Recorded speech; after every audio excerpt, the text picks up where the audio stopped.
One morning, Will was very late getting up. He hurried into his clothes and raced down to the kitchen because he'd remembered that he'd arranged to meet his friends.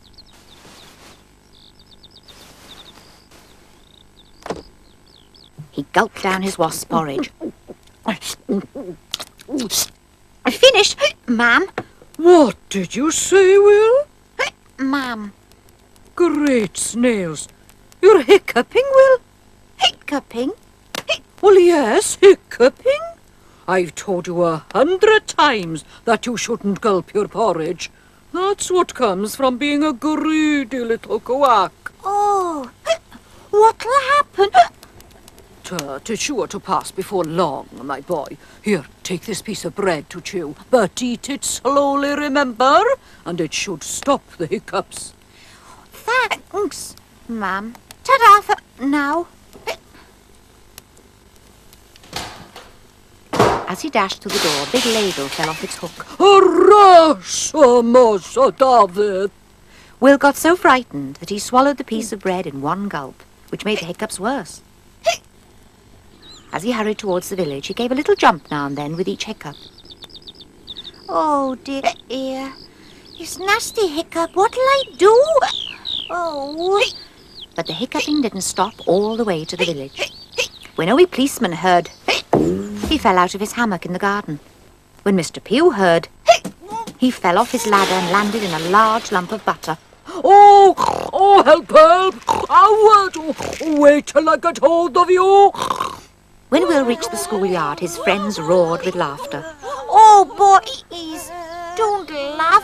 What can I do to stop the hiccups?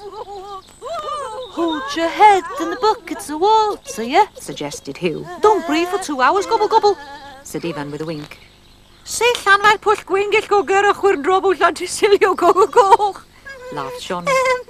The next second, Mr. Pew the shop came down the street waving a huge brush. Will, I'll give you a... Will ran round the yard shouting, Quack! What'll I do? but then Oh. a long howl came from the schoolhouse. The ugliest dog you ever saw leapt towards them with its mouth watering.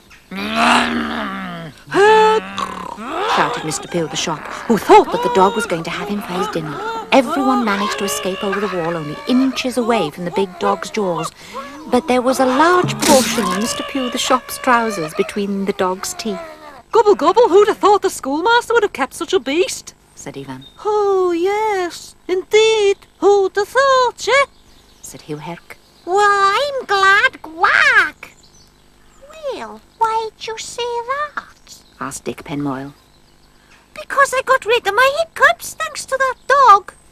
They all laughed as they saw Mr. Pew the shop going home, trying to hide the hole in his trousers.